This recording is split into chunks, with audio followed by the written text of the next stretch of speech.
And it was like the biggest crowd the local library had ever had. We had to turn away people at the door. And it wasn't because of me. It was because of the subject matter. Yeah. And the subject matter interested old timers that remember the valley before the dam was created, but also a lot of people like myself who never saw that valley before it was flooded. Absolutely. And since then, I've given many presentations all over the Western Slope, and I met a lot of old timers that were really gracious in sharing their stories and photos with me, and my slideshow evolved. And eventually I thought, I need to document all this in a book.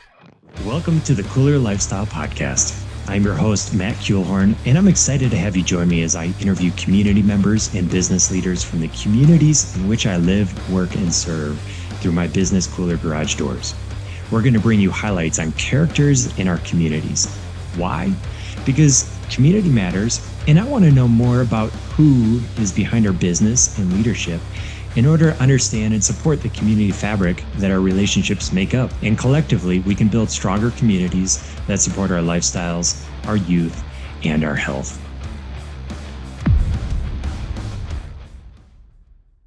Ladies and gentlemen, welcome to the Kooler Lifestyle Podcast. I'm your host, Matt Kuehlhorn, and today I'm honored to have Dave Primus, local historian and author, joining us. And I'm excited to get in this conversation, Dave. Thanks so much for your time. Thanks for having me. Yeah. Dave, you and I don't know each other, and I'm curious, where did you grow up? I grew up in the Denver area. Right on. And I came here to the Gunnison area when I was 21 to go to school. Okay. So you're a Western alumni? I am. Very good. What'd you study? I studied chemistry and physics and graduated and never did a thing with either one. But when I was in high school, I was really interested in computers, and that was a while ago. And so there was no formal training or anything in computers, but I was in a kind of a club and taught by a couple of volunteer teachers after school. And anyway, I was really into that and was able to get a job as a student in the computer department at Western. Right. And then after I graduated, I was hired full time. So basically my career since then has been in technology, and luckily I was able to make it work through a handful of jobs in the Gunnison country. Yeah. Have you lived in the valley pretty much since coming to school and on? Yeah, I've lived here since 1978, right. And I've lived in the Gunnison area. Mm-hmm. What do you love about this area? A lot. Fair answer. I've been here a long time, and I initially, I think, was attracted to it because of its rural nature. My grandfather was kind of a mentor to me, and he grew up in Steamboat Springs in the early part of the 1900s. And he made his living in Denver, but his heart was on the Western Slope. And I went to Steamboat with him a lot of times when I was a kid. And he used to hunt and fish in the Gunnison countries, his whole life. And so when I started out at CU in Boulder, I really didn't like it very much, and I dropped out for a year. And then when I was looking for a place to go to school, I said, I'm moving to the Western Slope. And Gunnison, for a variety of reasons, pulled me in a little bit. And I'm really glad it did. Yeah. Hey everybody, this is Luke from Kooler Garage Doors. Just want to take a quick second to talk about our sponsor, Sommer Garage Door Openers. We believe Sommers are the best in the business when it comes to garage door openers. We always recommend them for residential installs because of the many features they have, such as Wi-Fi connectivity and safety features like a fixed chain that runs along a secure rail for a quiet and safe operation. Click the link to find out more about Sommer garage door openers.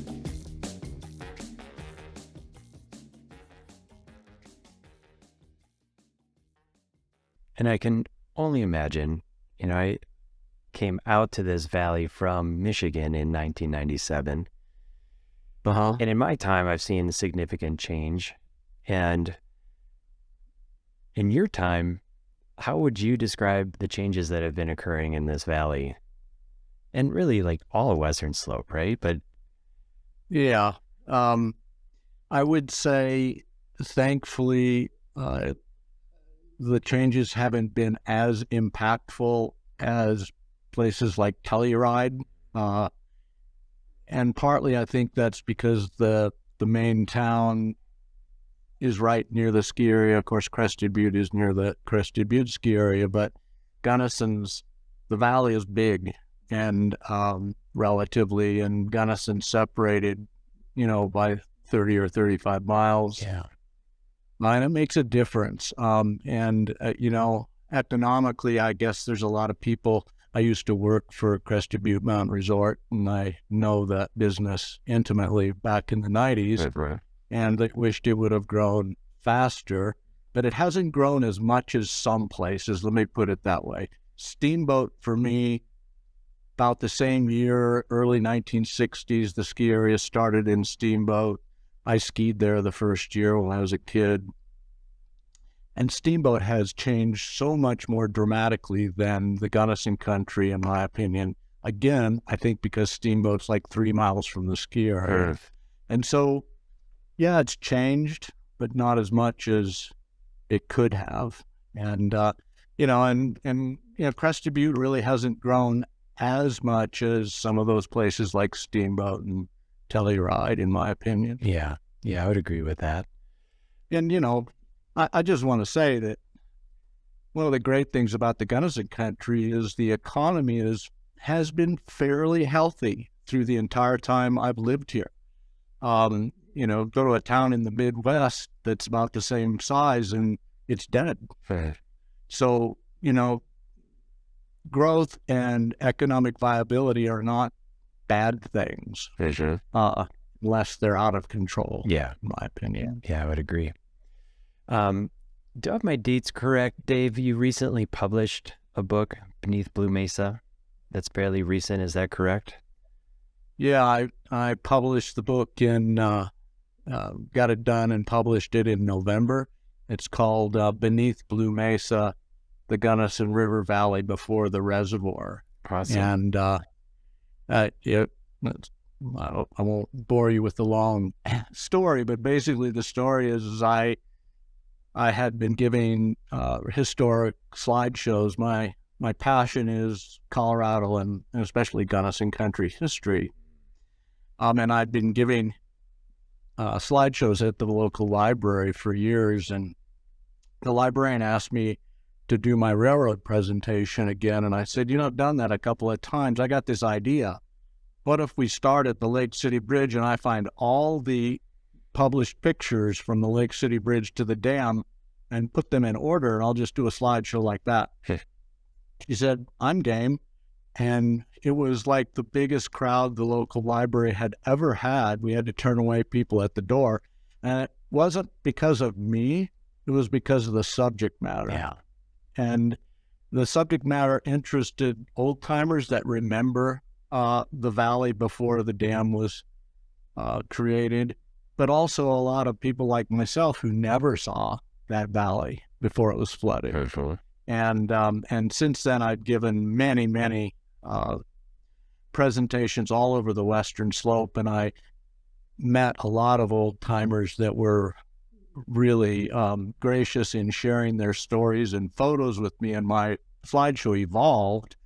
And eventually I thought, I need to document all this in a book because otherwise that history would be lost. There was pieces of it published, but really not the detail. And so anyway, I put together this book, and it was about a 5-year effort, and I really had a great time doing it. And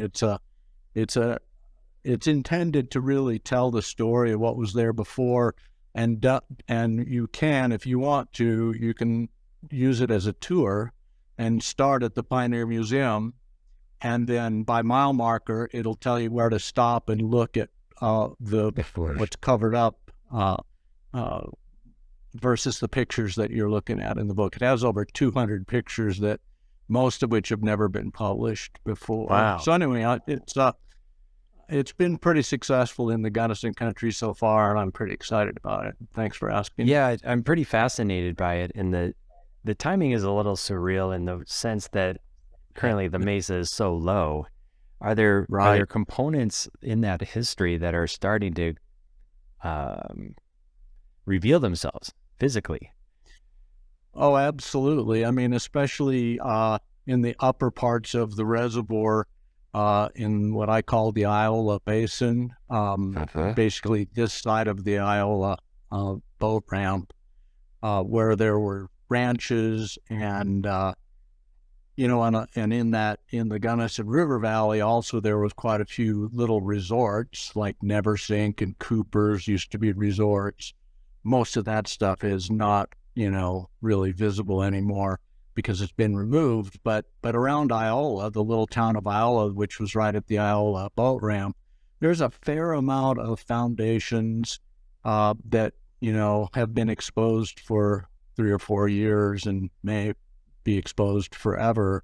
And one of the most notable things at Iola is the base of the schoolhouse flagpole, which is a concrete base that was put in probably the 40s, and it's inscribed with the local school children's initials and some cattle brands. And so that's an iconic landmark that's really neat to see if you go down there. Yeah. And when was the mesa formed? Well, they started construction in about 1961. Okay. And it was completed in 1965, and it took 5 years to fill the first time, until 1970. Yeah. I guess my question is, how deep does that valley go? And, from an observer who's never seen it, I can imagine it goes deep, but what are we talking? Well, about now 350 feet at the dam. Okay. So at the very west end, it's about 350 feet deep, and of course at the upper end, when it's full, the town of Iola is underneath about 80 feet of water if it's completely full. That's right. And of course it's not full now. Yeah. So that's exposed. But the interesting thing to me, topographically, I guess, is that you're in this big valley in Gunnison, and then you go west and you go through the Gunnison River Canyon, and that's a canyon. Yeah. And then it opens up into Iola Meadows, and then it closes down again in a canyon that goes past Elk Creek Marina. Then it opens up into the Bay of Chickens, another big meadow where the little town of Seboia was. And then it closes down again. You don't realize this really, but at the middle bridge, that's a little canyon. Okay. Yeah. And then it kind of curves around, the river curves around underneath the Dillon Pinnacles. And then you get to the little town of Saponero, which is another open valley. And then of course you have the Black Canyon. So there was a series of canyons through the entire 23-mile stretch that are covered up, and you don't really realize it unless you are on a boat with a depth finder and you can kind of tell that you're in a little canyon. Yeah. Fascinating. Do you have historical knowledge of when that dam was being put into place? Was it contentious, or were folks in this area all for it? Yeah. A lot of people ask me that. And I tried pretty hard to figure that out. And to the best of my knowledge, and what I've been told by people that lived in Gunnison or Crested Butte or Montrose, was that for the most part, the local people here were fine with it, because there was this big promise of all the recreation dollars it would bring to Gunnison. And in the early 1960s and late 50s, there was no ski area in the late 50s. and the railroad had pulled out in 1954. And so Gunnison was a little economically depressed, as certainly was Crested Butte, because the big mine closed. Yeah. And so people were eager for anything that might, help their pocketbook a little bit. That said, of course, the people that had been ranching underneath, or what's now underneath the reservoir, many of them had been ranching for 4 or 5 generations. And their ranches, like Old Stevens, there's a pullout there, that's the Stevens Ranch. Right. And they'd been ranching there for, multiple generations, homesteading in about 1876. And so that was hard for those people. And the people, and then there was, 15 or 20 resorts that were covered up. And so there was a fair amount of people making a living with either ranching or running resorts or both, that, had the rug pulled out from under them. And both emotionally and financially. And one of the reasons this is because that dam had been threatened since the 1930s. In, about 1935, we had this success, if you could call it that, of building Hoover Dam, which is Lake Mead. Sure. And then the Bureau of Reclamation started looking all over the West for canyons to plug. And Ricky Santarelli, a friend of mine that grew up in Saponero, told me, that his grandfather remembers these Bureau of Rec people coming in and staying overnight, and had all these maps spread out in the dining room in their hotel, and made no secret of the fact that they were going to dam it. So for 30 years, that dam was threatened.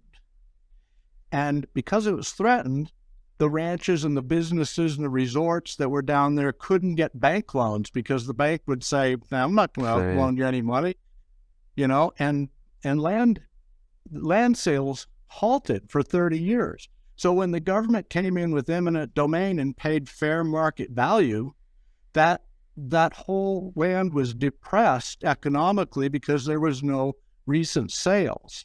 And so people didn't even get a fair shake for their businesses and ranches and so forth. Wow. So it was a really sad thing for, 200-300 people that made their living there. Wow. And of course, they are, many of them have passed on, but certainly people are still alive that were in, 15 years to 20 years old at the time and remember it well. And they are very bitter about it for understandable reasons. Yeah, that is understandable.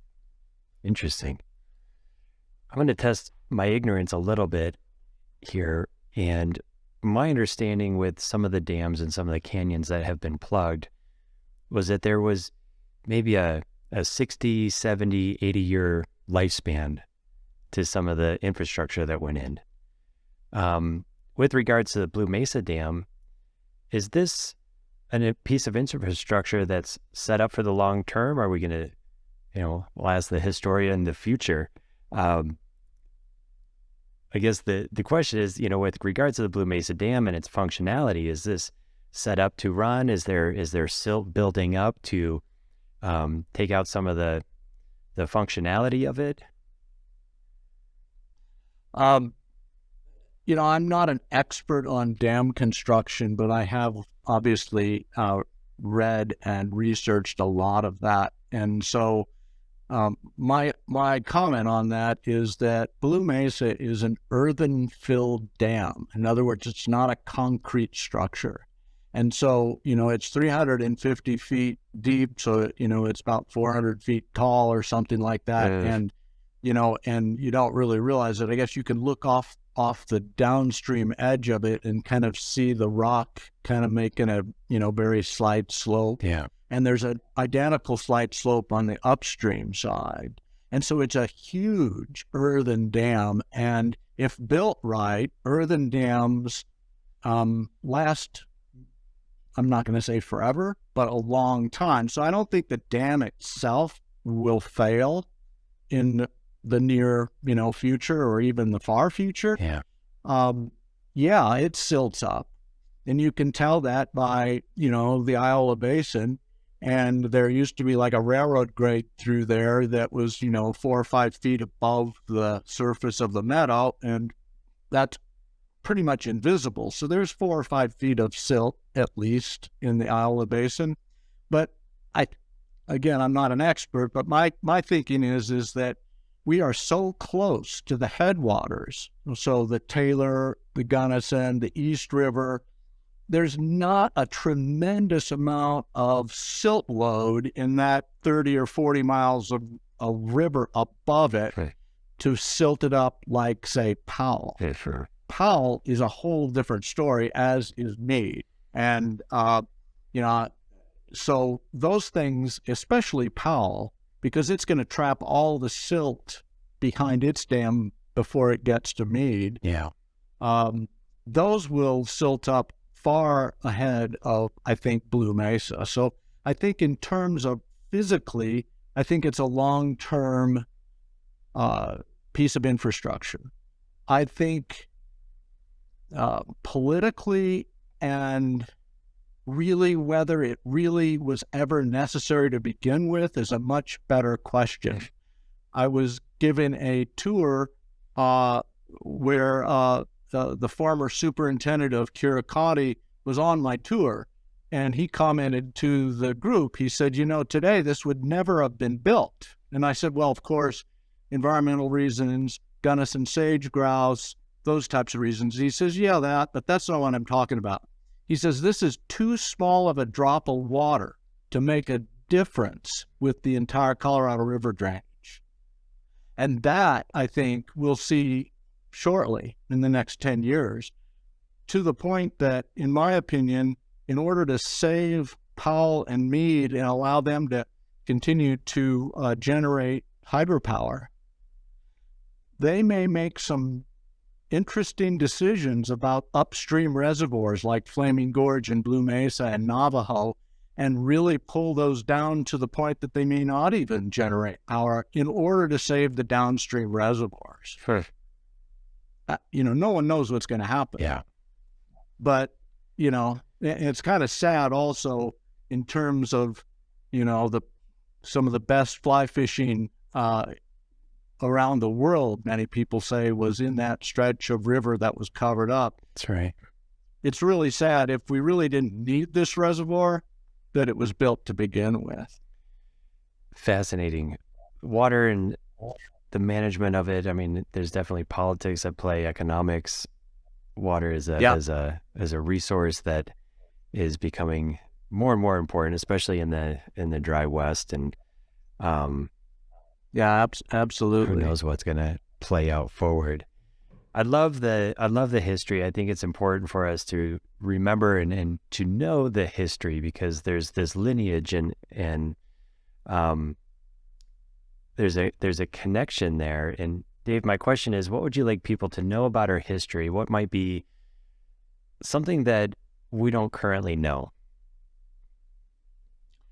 Well, I think the first thing that comes to my mind is we all, and I'll just call them European settlers of North America, kind of think that we came here and we settled this nation. But we didn't. There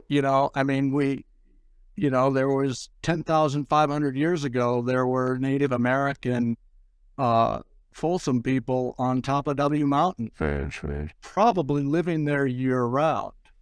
And of course, the entire 10,000 years when we came here, the Utes were all over this area, and the Gunnison Valley and kind of southwestern Colorado was their home. And they lived here in a way that was, in my mind, kind of symbiotic with the environment and successfully. And they were, nomadic people a little bit. They'd move around. They may not have been in the Gunnison country in the winter, but they were here in the summer. And, we came here and drastically changed things in the last 200 years. Yeah. And so I think that's the perspective I think people should think about when they think about, the Gunnison Valley, but also, the nation in general, I guess, is that, we're newcomers here and we haven't necessarily done a lot of good, we have all this technology and sometimes we regret maybe what we did. I mean, dam building is great for hydropower and flood control and irrigation and growing the food we need to survive. But I think we went overboard in that in the West, and I think that we're seeing that now with dams being considered for decommissioning. And so, I don't know, I think that's kind of the historical perspective I think people should have. And certainly the history since, say, about 1850, when the first explorers came through here, is really interesting to me. And the history prior to that is not written, and so there's less information about it. But the more I realize about the Gunnison country, the more I have, I guess, a lot of respect for the Native Americans and how they were able to, live in this land successfully. Yeah, I love that perspective. And this morning I saw some temperature readings of -20s, and I can only imagine what it could be like on top of W Mountain. Right, but remember, W Mountain's about 10 or 15 degrees warmer because it's higher. That's right. And so that's right. That's maybe not a lot when it's 20 below, but it's something. Yeah, the microclimates are real, that's for sure. Dave, what are you excited about over the next few years? Kind of pulling on history, seeing what we've learned, what we know, and what's coming forth. And well, I think personally what I'm excited about is diving into some sort of new historical research project. And I've been concentrating on the Blue Mesa area for like 20 years just because of happenstance in a way. But, I've got some ideas about taking some of the first written records of people coming through the Gunnison country. As I said, there in the 1850s, actually, there were 3 exploration expeditions, and those are fairly well documented and talking about what they were seeing. And I'm really intrigued about them often mentioning, stirrup-hide grasses and it's hard to exactly pinpoint exactly where they were, but in that general area. Now it's not stirrup-hide grasses, it's more sagebrush. And so I'm interested in maybe doing a deep dive into trying to get a glance at what this country looked like when European settlers first came here and documented it. Yeah. So that's kind of where I'm pointing my own, efforts in the next couple of years. And, I guess I'm also, because of the Blue Mesa research, I'm really interested in water in the West and the entire Colorado River drainage, the 1922 Colorado River Compact, the long-term law of the first person that makes a claim to water, as long as they continue to use that water, has that right. And I'll be interested to see how that transpires, and evolves over time, because in the West, that made some sense then, but does it really make sense now? And it's a sticky situation. So I'm really interested in kind of following that a little bit. Yeah. Yeah, that's a whole other conversation as far as water rights and And I agree. Right. There is some stickiness there. And Oh, yeah. as the populations grow around, in our desert climates, it's only going to become more and more stickier. Yeah, there's a saying you've probably heard that whiskey is for drinking, water is for fighting. Yes. Yes. Dave, you've been giving a few slideshows, and I've seen, events on where people can learn about the book and some of the information that you've uncovered. And are there more of those coming up? Do you have any other events in the near future?